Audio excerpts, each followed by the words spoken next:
धार्मिक मान्यता है कि योगिनी एकादशी व्रत का पाठ करने से जातक को सभी तरह के पापों से मुक्ति मिलती है। साथ ही श्री हरि की कृपा प्राप्त होती है और शुभ फल की प्राप्ति होती है। कहा जाता है कि एकादशी व्रत बिना कथा का पाठ करने से अधूरा माना जाता है। आइए जानते हैं योगिनी एकादशी की व्रत कथा के बारे में।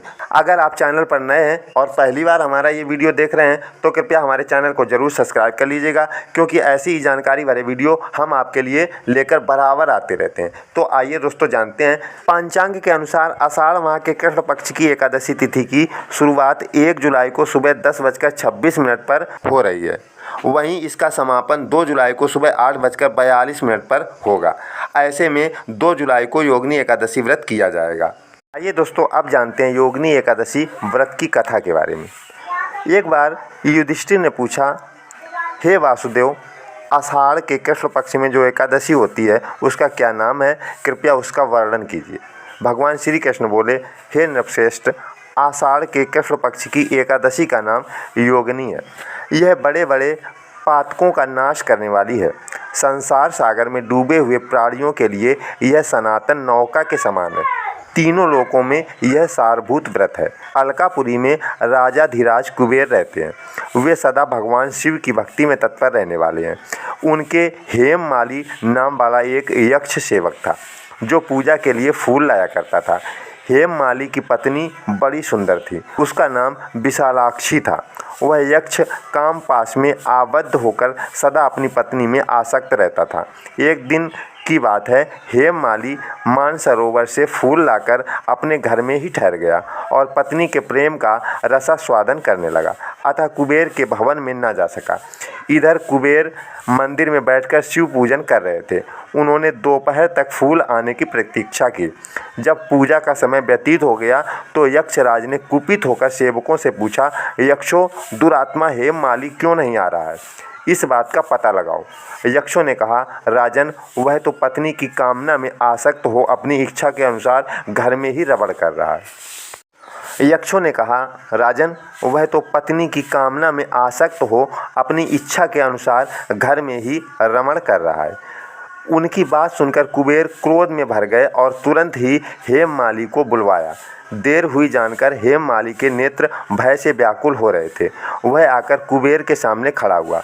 उसे देखकर कुबेर की आंखें क्रोध से लाल हो गईं। वे बोले, ओ पापी, ओ दुष्ट, ओ दुराचारी, तूने भगवान की अवहेलना की है, अतः कोढ़ से युक्त और अपनी उस प्रियतमा से वियुक्त होकर इस स्थान से भ्रष्ट होकर अन्यंत चला जा।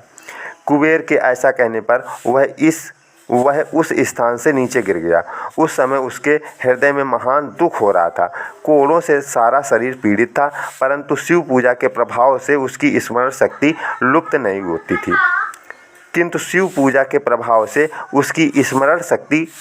होती थी। पातक से दबा होने पर भी वह अपने पूर्व कर्म को याद रखता था। तदनंतर इधर उधर घूमता हुआ वह पर्वतों में श्रेष्ठ मेरुगिरी के शिखर पर गया। वहाँ उसे तपस्या के पुंज मुनिवर मार्कंडेय जी का दर्शन हुआ। पाप कर्मा यक्ष ने दूर से ही मुनि के चरणों में प्रणाम किया। मुनिवर मार्कंडेय ने उसे भय से कांपते देख परोपकार की इच्छा से निकट बुलाकर कहा, तुझे कोढ़ के रोग ने कैसे दबा लिया? तू क्यों इतना निंदनीय जान पड़ता है? यक्ष बोला, मुने, मैं कुबेर का अनुचर हूँ। मेरा नाम हेममाली है। मैं प्रतिदिन मानसरोवर से फूल ले आकर शिव पूजा के समय कुबेर को दिया करता था। एक दिन पत्नी सहसावास के सुख में फंस जाने के कारण मुझे समय का ज्ञान ही नहीं रहा, अतः राजाधिराज कुबेर ने कुपित होकर मुझे श्राप दे दिया, जिससे मैं कोढ़ से आक्रांत होकर अपनी प्रियतमा से बिछुड़ गया। मुनिश्रेष्ठ, इस समय किसी शुभ कर्म के प्रभाव से मैं आपके निकट आ पहुँचा हूँ। संतों का चित्त स्वभावतः परोपकार में लगा रहता है। यह जानकर मुझ अपराधी को कर्तव्य का उपदेश दीजिए। मार्कंडेय जी ने कहा, तुमने यहाँ सच्ची बात कही है, असत्य भाषण नहीं किया है, इसलिए मैं तुम्हें कल्याणप्रद व्रत का उपदेश करता हूँ। तुम आषाढ़ के कृष्ण पक्ष में योगिनी एकादशी का व्रत करो। इस व्रत के पुण्य से तुम्हारी कोढ़ निश्चय ही दूर हो जाएगी।